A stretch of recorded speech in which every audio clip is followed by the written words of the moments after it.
The string quartet finished their prelude as guests settled into white folding chairs arranged across the manicured lawn of the Rosewood Country Club.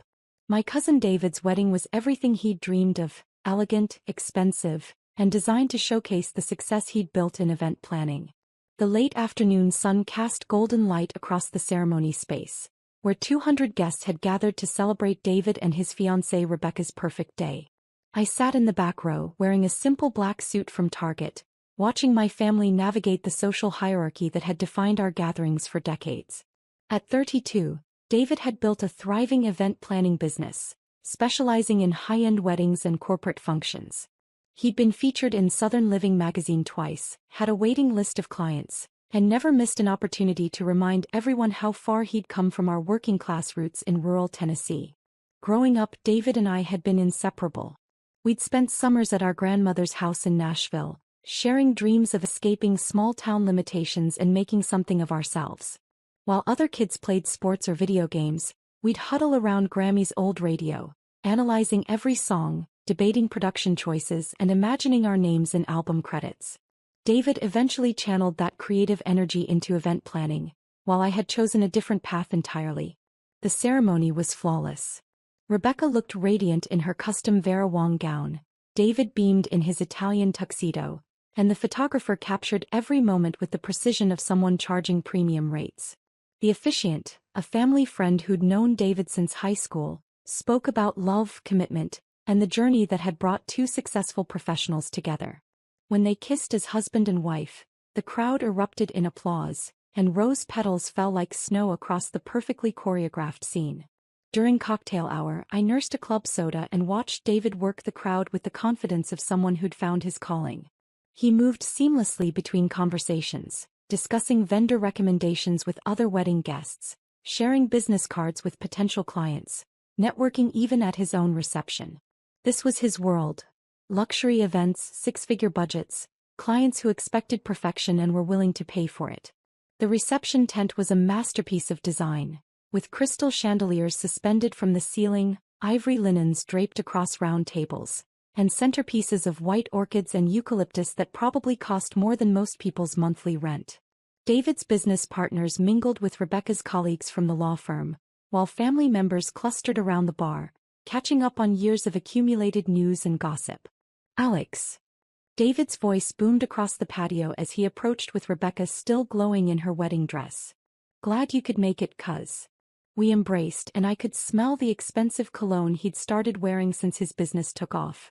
David had always been ambitious, but success had given him a polish that sometimes made me feel like we were from different worlds entirely. "Beautiful ceremony," I said sincerely. "You and Rebecca look perfect together." "Thanks, man." David's smile was genuine, but I could see the familiar mixture of affection and pity in his eyes. "Rebecca, this is my cousin Alex. The one I told you about." Rebecca's polite smile faltered slightly. She'd clearly heard stories about the family's struggling musician, the cousin who'd never quite figured out how to turn his passion into a real career. Her handshake was warm but brief, the kind of greeting reserved for relatives who meant well but hadn't quite found their footing in life. "Alex still plays music," David explained, his tone carrying that particular blend of encouragement and condescension that family members use when discussing relatives who haven't quite lived up to their potential. "Been at it for years. Real dedicated." "How wonderful," Rebecca said diplomatically. "Do you perform locally?" Before I could answer, David jumped in. "Alex is more of a behind-the-scenes guy. Studio work mainly. Still trying to find his big break, aren't you, buddy?" The phrase, "still trying," hung in the air like a diagnosis. It was David's polite way of acknowledging my career choice while simultaneously categorizing it as an extended phase rather than a legitimate profession. I'd heard variations of this introduction at family gatherings for 8 years, ever since I'd graduated from Belmont University and announced my intention to pursue music production professionally. "Something like that," I replied simply. Other family members began gravitating toward our conversation, drawn by the familiar rhythm of checking in on the family's ongoing concern. Uncle Pete and Aunt Martha approached with their drinks, followed by my parents and David's business partners. The gathering felt like an informal tribunal, with me as the subject of gentle but persistent inquiry about my life choices. "Alex." Uncle Pete clapped me on the shoulder with the enthusiasm of someone genuinely happy to see family. "How's the music business treating you?" Uncle Pete owned 3 hardware stores across Middle Tennessee and measured success in terms of consistent revenue and employee benefits. He'd built a solid middle-class life through hard work and practical choices, and he'd never quite understood why anyone would choose the uncertainty of creative industries. "Can't complain," I said. "Still working out of that little apartment studio?" Aunt Martha asked with the tone of someone hoping for better news. She'd visited my place once, seen the soundproofing foam on the walls and the mixing board that took up most of my living room, and had spent the rest of the evening suggesting more practical uses for the space. The studio setup looked chaotic to outsiders. Cables everywhere, multiple monitors, keyboards stacked against walls, but it was precisely organized for the work I did. "For now," I nodded. Mom moved closer, her maternal concern evident in the way she touched my arm. "Honey, you know it's not too late to consider other options. David always says he could use help with his business." David nodded enthusiastically. "Absolutely. Event planning is booming. I could teach you the ropes, get you started on the business side. Real money in it." His offer was generous and well-intentioned, but it carried the implicit assumption that my current path was a dead end requiring rescue. David had been making similar offers for 3 years, ever since his business had really taken off and he'd started earning what he considered serious money. "I mean, look around," David gestured at the elegant reception. "This one event brought in $45,000. And I've got bookings solid through next fall." The family had been having variations of this conversation for 8 years, ever since I'd graduated college and announced my intention to pursue music production professionally. They'd watched me work odd jobs to pay rent, everything from coffee shops to warehouse shifts, while spending every free moment in recording studios, mixing tracks and collaborating with artists they'd never heard of. "I appreciate that," I said. "Really? Think about it," David pressed. "I'm talking serious money here. Last month alone I cleared more than most people make in a year. Rebecca and I are already looking at houses in Belmead." He wasn't bragging exactly, just trying to illustrate the practical benefits of choosing a conventional career path. Belmead was Nashville's most exclusive neighborhood, where celebrities and music executives lived behind gates and privacy hedges. For David, it represented the ultimate symbol of having made it. "The music thing is fine as a hobby," Dad added supportively. "But at some point you need to think about the future. Health insurance, retirement planning, building something substantial." Dad had worked 30 years at the same manufacturing plant, had raised 3 kids on a steady paycheck, and believed deeply in the security that came from traditional employment. He'd never understood why I'd chosen such an unpredictable path when there were safer alternatives available. Their concern was real and rooted in love. They'd watched me spend years living paycheck to paycheck, driving a Honda with 200,000 miles on it, wearing the same clothes until they fell apart. From their perspective, I was a talented person wasting his potential on an unrealistic dream. "Remember when you used to talk about being a lawyer?" Mom asked wistfully. "You had such good grades, such a bright future ahead of you." I'd actually considered law school during my junior year at Belmont, had even taken the LSAT and scored well enough for several good programs. But something about the idea of spending 3 more years studying other people's rules had felt suffocating. Music production offered something law couldn't, the chance to create something new every day. "Or teaching," Aunt Martha suggested. "You could teach music, have summers off, good benefits. Much more stable than this." She gestured vaguely in my direction, as if my career choice was something visible that could be indicated with hand movements. The dismissal was gentle but clear. What I was doing wasn't quite legitimate enough to be called a profession. "Still a struggling musician?" David asked, his voice rising slightly as more family members joined the circle. The question wasn't meant to be cruel. It was David's way of trying to motivate me toward what he saw as a more practical path. Around us, the wedding reception continued in full swing. The DJ was playing a carefully curated playlist of crowd pleasers, the kind of songs that got people dancing regardless of their age or musical preferences. I recognized several tracks immediately, not because I was familiar with the artists, but because I'd had a hand in creating them. "When will you quit the fantasy?"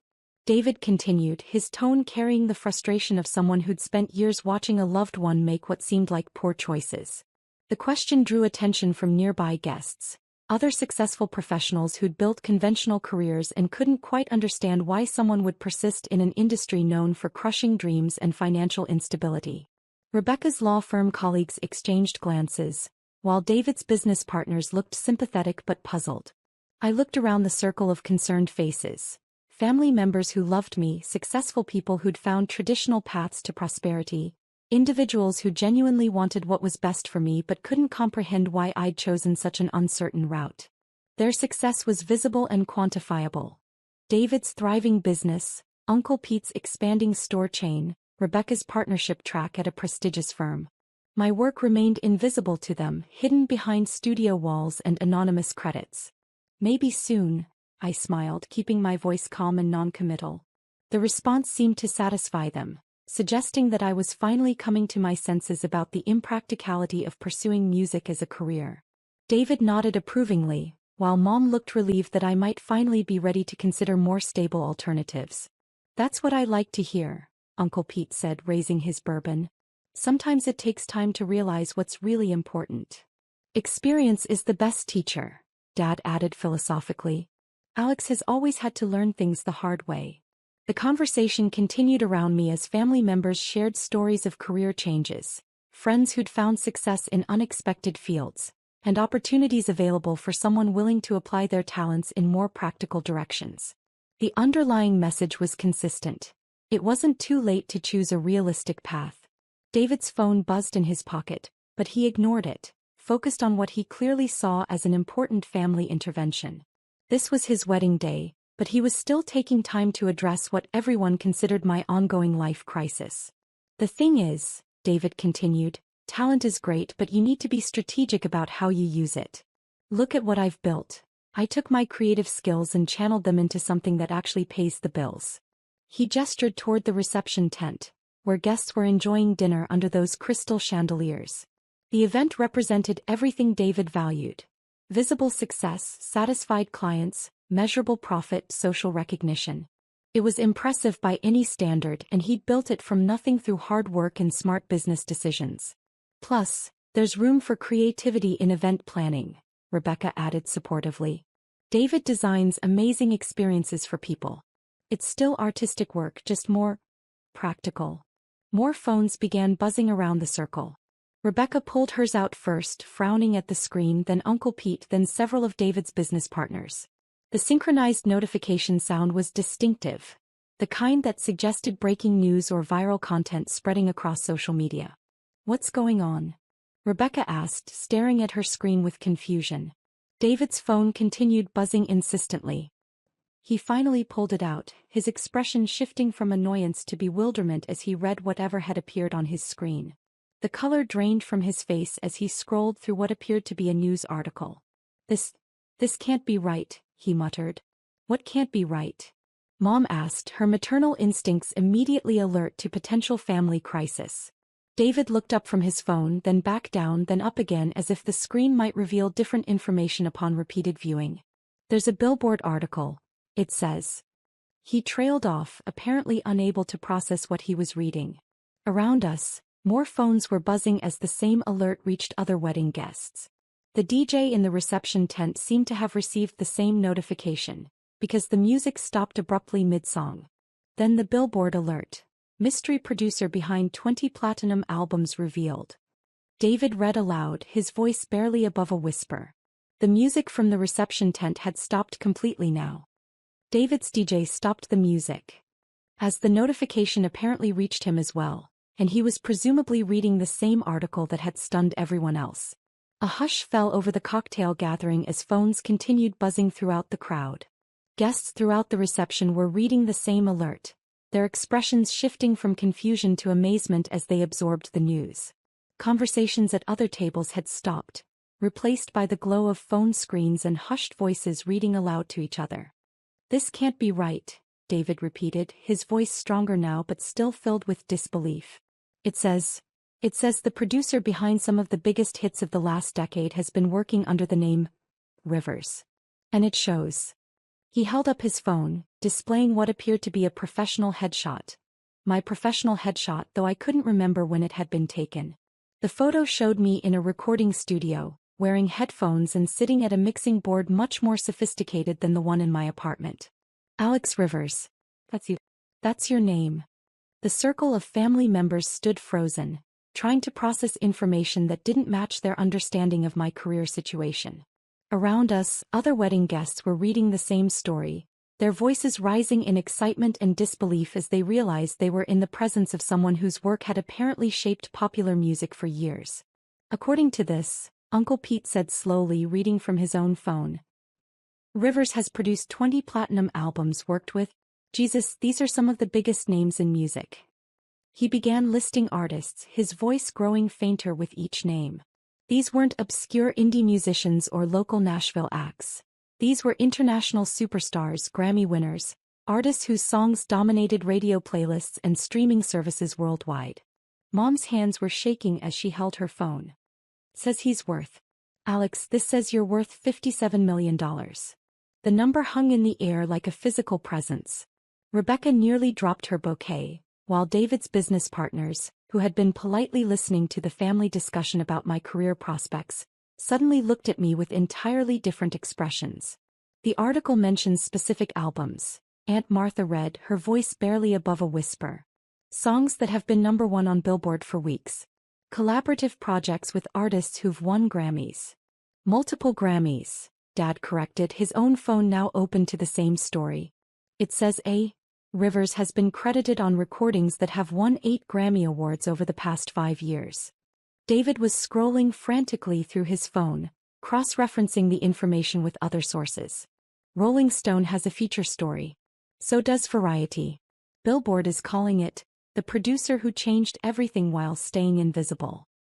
The reception tent had fallen completely silent now. Not just the music but the conversations, the clinking of silverware, even the catering staff seemed to have paused their work. The wedding that had been David's perfect moment was transforming into something entirely different. But you live in that tiny apartment, Mom said weakly, her voice carrying all the confusion of a parent who thought she understood her child's life. You drive that old Honda. You buy your clothes at Target. I like the apartment, I said simply. And the Honda runs fine. Target has good basics. It was true. The apartment was small, but it was in Music Row, walking distance from most of the studios where I worked. The Honda was reliable and anonymous. Perfect for someone who preferred to avoid attention. The clothes were functional and comfortable, which mattered more than fashion when you spent 18 hours a day in recording studios. This article mentions a private recording studio. Rebecca read from her phone, her legal training apparently helping her process complex information under pressure. A state-of-the-art facility that cost $2.3 million to build. It says you own it outright. The studio's important for the work, I explained. That was an understatement. The facility was 15,000 square feet of perfectly tuned acoustic space, with equipment that most commercial studios couldn't afford. It was where the real work happened. The late-night sessions, the experimental collaborations, the careful crafting of sounds that would eventually reach millions of listeners. David was staring at his phone like it had betrayed him. There's a photo gallery of recording sessions. These are artists I listen to every day. Artists whose songs I've used at my events. Which songs? I asked curiously. He began listing titles, his voice growing fainter with each one. Every song he mentioned was something I'd produced, mixed, or co-written over the past 5 years. The music that had provided the soundtrack to his successful events, the hits that had made his parties memorable and his reputation strong. Much of it had come from the cousin he'd been trying to rescue from an unrealistic career choice. The Billboard article has quotes from industry executives. Uncle Pete continued reading. They're calling Rivers the most influential producer of the modern era, and the secret architect behind a generation of hit music. The quotes were probably accurate. I'd been working with the same group of artists, engineers, and executives for years, building relationships based on results rather than publicity. The music industry was smaller than people realized. Success bred more success, and anonymity had allowed me to work without the distractions that came with celebrity. It mentions collaboration with international artists, Aunt Martha added, her voice filled with awe. Film soundtracks that have won Academy Awards. Television themes that are recognized worldwide. How long? David asked quietly, setting down his phone and looking directly at me. How long have you been this person? About 8 years, I replied. Since college. 8 years, he repeated slowly, the number settling over him like a weight. 8 years of family dinners where we've been worried about your career. 8 years of offering advice about finding stable employment. The weight of 8 years of concern, intervention attempts, and gentle suggestions settled over the group. Every conversation about my future, every offer of help, every expression of worry had been based on a complete misunderstanding of my actual circumstances. The financial breakdown is extraordinary, one of David's business partners said, reading from his phone. Revenue from album sales, streaming royalties, licensing deals, production fees. This is Fortune 500 level success. He was a financial advisor who specialized in helping small business owners plan for retirement. His assessment carried the weight of professional expertise, and his tone suggested he was recalculating everything he thought he knew about wealth building and career success. But you never said anything, Mom's voice was small and confused. We've been worried about you for years. I know, I said gently. You weren't supposed to worry. The truth was I'd tried to tell them in small ways over the years. I'd mentioned working with successful artists, had invited them to events where my collaborators were performing, had even tried to explain the business model of modern music production. But their frame of reference for success was so different from mine that the information hadn't translated. Why the secrecy? Dad asked, his voice carrying the hurt of a parent who felt excluded from his child's achievements. Why let us think you were struggling? Because I wasn't struggling, I replied. I was working. The anonymity was part of the strategy. Producers don't usually seek publicity. We're behind the scenes by design. It was more than strategy, though. Anonymity had allowed me to focus on the music without the distractions that came with fame. I could walk into any studio in Nashville, Los Angeles, or New York without being recognized, could collaborate with established artists without bringing ego or expectations to the process. David's wedding guests were beginning to approach our group, drawn by the commotion and the realization that they were witnessing something extraordinary. The man they'd been introduced to as David's cousin, the struggling musician who served as a cautionary tale about unrealistic dreams, was actually one of the most successful producers in the industry. Sir. The photographer approached hesitantly, his professional instincts recognizing a story worth documenting. Would it be possible to get some photos? This is quite a story. David looked around his reception. The elegant setup, the expensive decorations, the carefully orchestrated celebration of his success. Everything that had seemed impressive an hour earlier now felt modest in comparison to the revelation that his cousin had quietly built an empire while everyone assumed he was failing. The article mentions current projects, Rebecca said, still reading through multiple sources. Collaborations with artists who are scheduled to headline major festivals. Albums that are expected to dominate the charts for the next year. I stay busy, I acknowledged. That was another understatement. The schedule was relentless. Sessions often running from noon until 4 in the morning, recording in Nashville one day and flying to Los Angeles the next, managing projects for a dozen different artists simultaneously. The work was demanding but creatively fulfilling in ways that traditional careers couldn't match. Busy. David laughed, but there was no humor in it. You've been redefining popular music while we've been trying to convince you to get into event planning. The irony wasn't lost on anyone. The family member they'd viewed as needing guidance had actually achieved a level of success that dwarfed everyone else's accomplishments. The cousin they'd tried to help had been helping shape global culture while maintaining perfect anonymity. There's going to be a formal announcement, Uncle Pete continued, reading from what appeared to be a separate article. A press conference where you'll be recognized publicly for the first time. Industry leaders are calling it historic. Thursday afternoon, I confirmed. At the Grammy Museum. The Grammy Museum, Aunt Martha repeated faintly, as if the location itself carried significance she was only now beginning to understand. The Grammy Museum was where the industry honored its most influential figures, where careers were celebrated and legacies were established. Having a press conference there meant something specific in music circles. It was reserved for announcements that would reshape how people understood the business. Around us, the wedding reception had transformed into something completely different. Instead of celebrating David and Rebecca's marriage, Guests were processing the revelation that they were in the presence of someone whose work had influenced their daily lives for years without their knowledge. "I should probably go," I said to David. "This is your day. I don't want to overshadow." "Are you kidding?" David interrupted, his voice carrying a mixture of amazement and something that might have been pride. "This is incredible. I mean, I'm processing it, but it's incredible." His tone had shifted completely. The condescension was gone, replaced by genuine amazement and perhaps a touch of awe. The cousin he'd been trying to rescue was actually the most successful person at his wedding.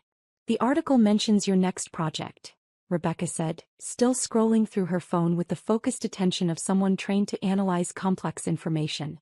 "A collaboration that's expected to be the biggest album release of the decade." "Should be interesting," I said simply. The project was actually 3 simultaneous albums with artists from different genres, plus a film soundtrack that would premiere at Sundance. It represented 18 months of work and would probably generate more revenue than most small countries' annual budgets. But explaining that would have required context that was impossible to provide in the middle of a wedding reception. "Interesting." Mom laughed, her voice shaky with emotion. "Honey, you've been living a completely different life than we thought." The understatement of the century, delivered in the setting of David's perfect wedding, surrounded by family members who were recalibrating their understanding of success, achievement, and the wisdom of conventional career advice.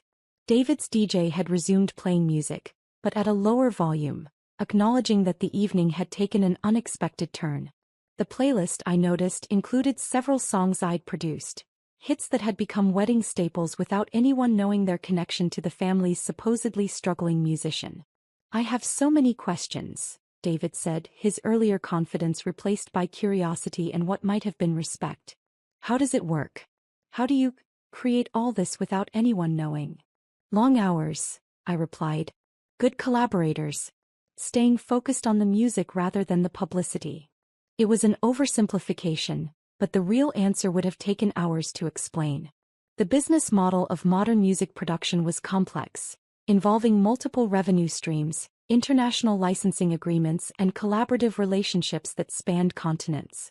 Success depended on understanding technology, psychology, business, and art simultaneously. But the money, the success, the recognition, don't you want people to know? "The music speaks for itself," I said. "Whether people know my name doesn't change the songs."